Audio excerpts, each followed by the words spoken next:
What's up guys? Sus, gaya na kayo na ako wala ka vlog eh. Personal vlog. Kay YouTuber man ta. Padahin nagda sa pagbablog. Bahalag layo pa kayo tag subidaw na ni. Wala pa na monetize pero okay ra. At least active tayo sa YouTube.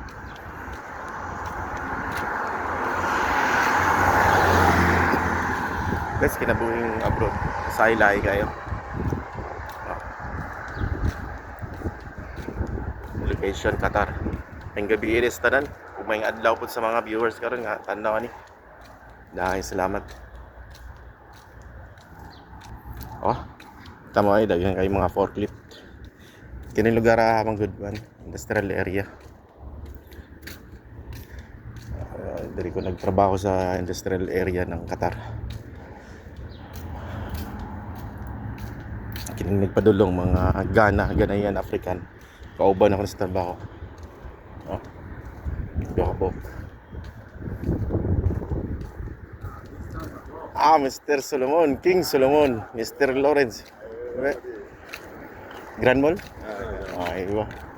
Oh, finish? No, half too much. Too much?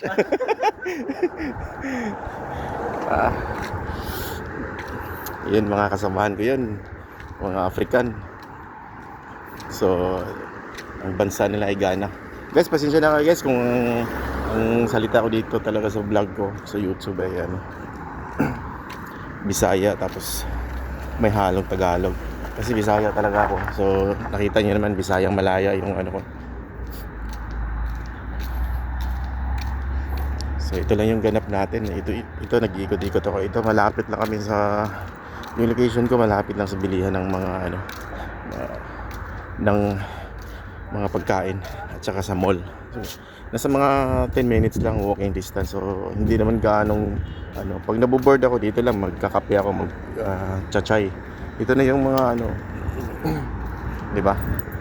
Lapit lang. So hindi naman nakaka-homesick kahit basta ngayon ako lang yung Pilipino kasi yung isang kasama ko ay nagbakasyon. So hindi rin nakaka-homesick naman.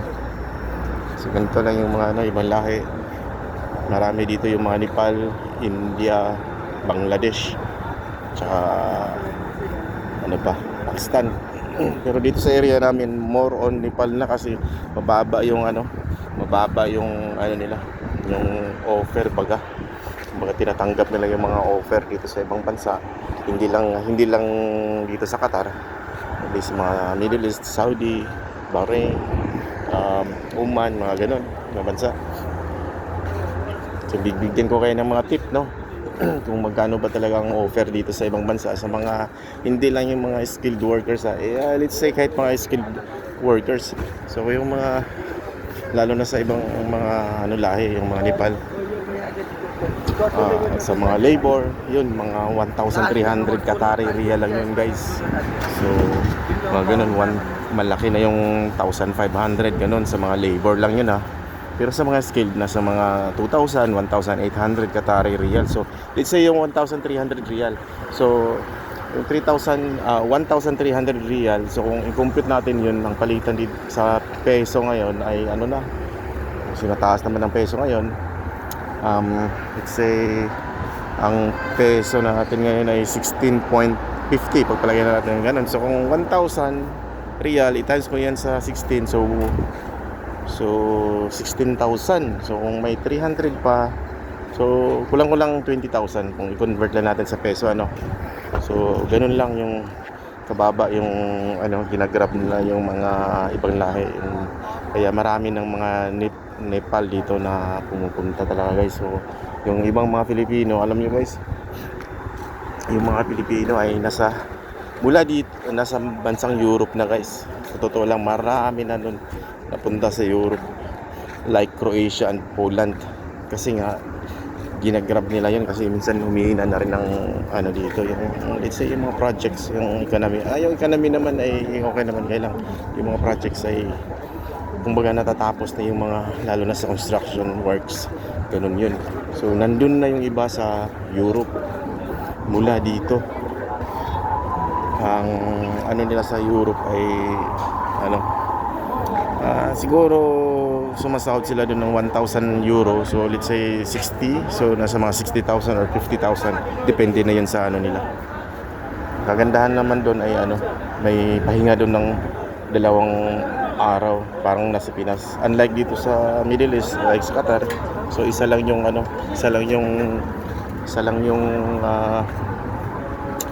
day off namin dito every Friday kasi parang Sunday yan dito. So yun guys, ang dami ko ng kwento ano. Kumbaga kasi pinapakita ko lang sa inyo yung mga kaganapan dito sa abroad. Kung sino mang makapanood dito, gusto nyong mag-abroad, at least kahit paano may idea kayo, ganito lang, lalo na sa mga first timer pa, no? So yun, ang ma-advise ko lang sa inyo guys, ano, makisama, kailangan nyo talaga ng pasensya. Hindi kayo yung basta-basta na give up kasi ma-homesick kayo, baka gusto niya nang umuwi at saka mga pag-away kayo sa ibang lahi. Kailangan talaga yung mahabang pasensya para sa kinabukasan ninyong pamilya guys. Hindi basta-basta mag-abroad. So yun lang ma-advise ko guys. Ano, kailangan tibay ng loob at saka pasensya. Kasi hindi lahat ng kasamahan nyo ay mga iba-iba rin ang ugali niyan. So hanggang dito na lang guys, ano. Sa susunod na mga video na naman tayo